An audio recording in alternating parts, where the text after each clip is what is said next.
इस वक्त की बड़ी खबर। शिक्षकों ने 2027 में बड़ा ऐलान किया है। अगर उत्तर प्रदेश की सरकार ने शिक्षकों की मांग पूरी नहीं की, हम लोग सड़क पर उतरकर बड़ा आंदोलन करेंगे।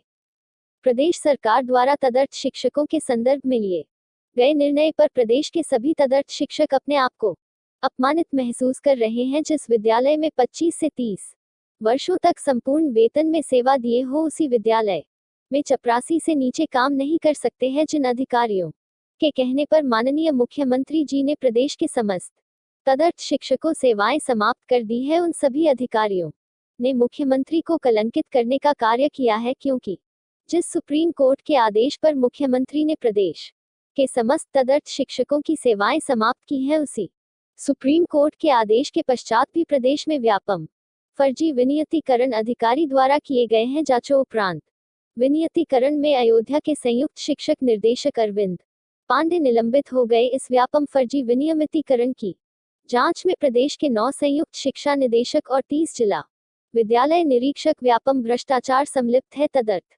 शिक्षकों के विनियतीकरण निरस्त किए जाने के पश्चात भी अद्यतन उनका वेतन भुगतान किया जा रहा है, जिसमें अधिकांश तदर्थ शिक्षक supreme court Sanjay Singh case में याची भी थे। इस व्यापम भ्रष्टाचार को उच्च अधिकारियों द्वारा दबा दिया गया, क्योंकि यह सभी व्यापम भ्रष्टाचार पूर्व शिक्षा मंत्री के कार्यकाल में हुआ था। प्रदेश अध्यक्ष रविंद्र सिंह का कहना है कि सरकार द्वारा लिए गए इस निर्णय से प्रदेश के सभी तदर्थ शिक्षक का अधिकारियों एवं प्रबंधकों द्वारा शोषण करने की खुली छूट दी गई है। जब शिक्षकों का भविष्य स्वयं अंधकार में है, तो वह विद्यार्थियों का भविष्य कैसे बनाएगा? सरकार को इस पर पुनर्विचार अथवा संशोधन करना चाहिए। प्रदेश महामंत्री सुशील शुक्ला का कहना है, प्रदेश के समस्त तदर्थ शिक्षकों से आह्वान करता हूं कि इस प्रस्ताव को स्वीकार करने का अर्थ है कि आप उस विद्यालय में बंधुआ मजदूर की भांति कार्य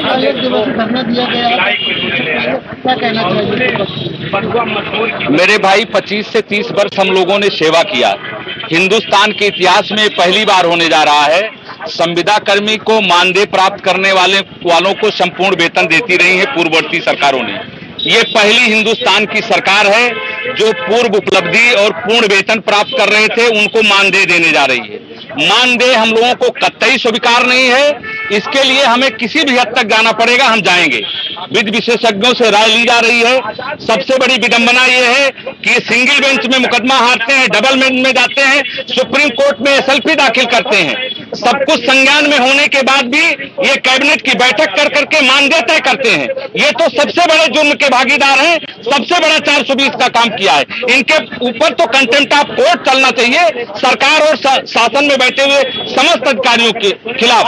और जहां तक बात है, अभी हम सभी लोगों से निर्णय लेंगे। हम मानदेय स्वीकार नहीं करेंगे। हम नौकरी करें या ना करें, हमें जरूरत पड़ेगी तो हम सभी लोग सामूहिक इस्तीफा देने का काम करेंगे। हम मानदेय पर नौकरी करने का काम नहीं करेंगे। क्या वजह है जो मांगे पूरी नहीं हो रही? मांगे कहीं ना कहीं सरकार को शासन के लोग या शासन सरकार का सामंजस्य नहीं बैठ पा रहा है, इस कारण ऐसी स्थिति हो रही है। सुप्रीम कोर्ट में जिस 8300 की याचिका की ये बात करते हैं, जिस 8300 के आर्डर की बात करते हैं, 8300 को मेंशन करते हुए कम से कम सैकड़ों रिटों में आर्डर हुआ है। Till be selected regular candidate, चयनित अभ्यर्थी आने तक हमको वेतन दिया जाए और हमको सेवा में रखा जाए। ऐसा कौन सा कारण आ जाता है? और लगातार अपीयरेंस में आप शामिल हो रहे हैं, हाई कोर्ट के भी सारी रिटों में, और आप सुप्रीम कोर्ट में एसएलपी भी स्वयं दाखिल किए हैं।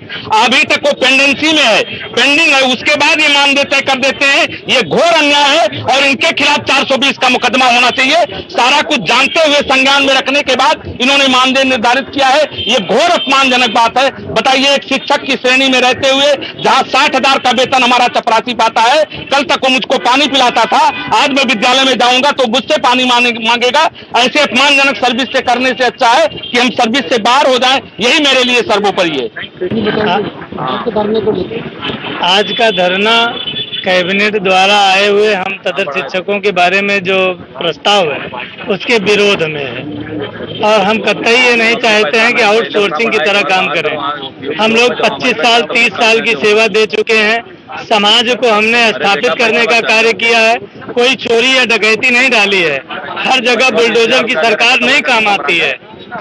हमारे साथ भी बुलडोजर चलाने का कार्य कर दिया सरकार ने।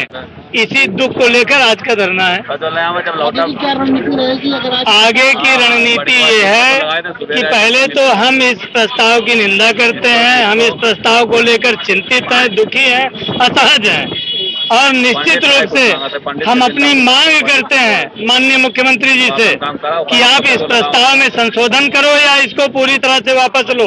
जैसे हमारे बीच के ही 600 लोग विनियमित हुए हैं वैसे हमको भी विनियमित करो, आमेलित करो, समायोजित करो।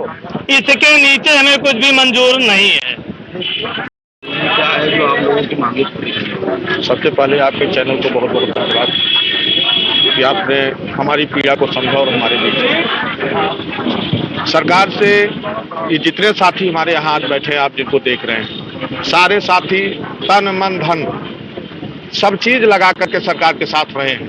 चुनाव आया है, हमारे सारे साथियों ने उसमें सहयोग किया है, ज्यादा से ज्यादा प्रत्याशियों को जिताने का प्रयास किया है और जो हमारा सरकार की वार्ता रही है उस वार्ता के तहत सरकार ने बार बार ये कहा था कि कोई शिक्षक बाहर नहीं जाएगा, सम्मानित तरीके से इनको रखा जाएगा। माननीय मुख्यमंत्री जी ने सदन में भी कहा था इस बात को, लेकिन ये सब कहने के बावजूद भी माननीय मुख्यमंत्री जी द्वारा कैबिनेट में इस तरह का प्रस्ताव लाना कि 25,000 20,000 मानदेय देना और भी पद के अनुरूप लोगों को न रखना, ये बहुत ही चिंताजनक है। इससे सभी शिक्षकों में बहुत रोष व्याप्त है।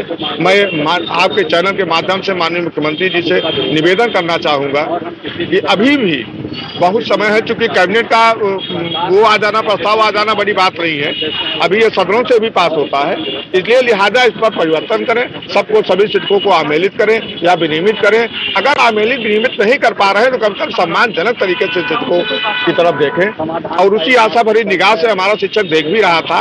आज बहुत पीड़ा सहने के बाद कल का जो प्रस्ताव शासनादेश निर्गत हुआ उसको लेने के बाद ये शिक्षक की बरसात के मौसम में आकर के चुका है।